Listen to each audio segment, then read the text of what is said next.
Hello friends, welcome back to Siri blogs. Friends, ఈరోజు హెల్త్కి చాలా మంచిది దోశలు. చాలా అంటే థైరాయిడ్, బీపీ, షుగర్ అన్నీ కూడా కంట్రోల్ అవుతాయి. ఎప్పుడు కూడా మనం రొటీన్గా పెసరట్టు, దోశ, ఇంకా రవ్వ దోశ ఏవేవో తింటాం. కానీ ఇవి మాత్రం జొన్నలు అండ్ కొద్దిగా ఒక గ్లాసు మినపప్పు, అంటే ఒక 4 గ్లాసెస్ జొన్నలు తీసుకున్నామంటే ఒక గ్లాసు మినపప్పు వేసుకోవాలి. అంటే నేను కప్పుతో తీసుకున్నాను. ఒక గ్లాసు మినపప్పు, 3 గ్లాసులేమో జొన్నలు అలా తీసుకున్నాను. ఎండుమిరపకాయలు, ఎల్లుల్లిపాయలు, జీలకర్ర, పచ్చిమిరపకాయ ఒక 2-3 అంతేనండి. బాగా నానబెట్టుకొని, అంటే నైట్ చేసుకుంటామంటే టిఫిన్ మార్నింగ్ నానబెట్టుకోవాలి, ఎందుకంటే జొన్నలు లేటుగా నానతాయి కాబట్టి. కానీ ఈ టైప్ ఆఫ్ దోశ చాలా అంటే అసలు తినలేనట్టు ఉంటుందండి.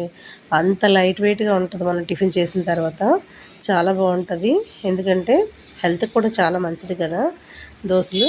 ఇది బాగా నానబెట్టుకొని కడిగేసి పక్కన పెట్టుకొని, మనం నైట్కి వేసుకుంటాం అనగా మార్నింగ్ నానబెడతాం కాబట్టి మనం 4 కలా రుబ్బేసి పక్కన పెట్టుకున్నాం అనుకోండి, నైట్ మనం టిఫిన్ బాగుంటుంది.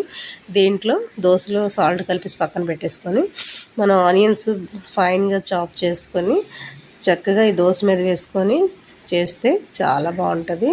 మీరు ఏ టైప్ ఆఫ్ చట్నీ అయినా, కొత్తిమీర కానీ, టమాటా కానీ, పల్లీలు కానీ, ఎనీ ఉల్లి చట్నీ కానీ దేనికైనా ఉంటుంది. అసలు చట్నీ లేకపోయినా కూడా చాలా బాగుంటుందండి.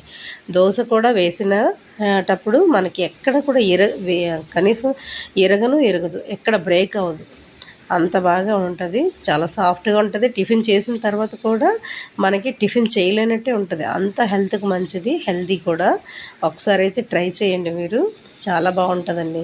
నేను ఈ దోశల్లోనైతే దగ్గర మినిమం ఒక 6-7 వెరైటీస్ అయితే చేసి చూపిస్తాను మీకు. ఈ వీడియోని మీకు లైక్ చేయండి, మీకు నచ్చితే లైక్ చేయండి, షేర్ చేయండి, అలాగే సబ్స్క్రైబ్ చేయండి ఫ్రెండ్స్. మీ ఫ్రెండ్స్ అండ్ ఫ్యామిలీకి షేర్ చేయండి.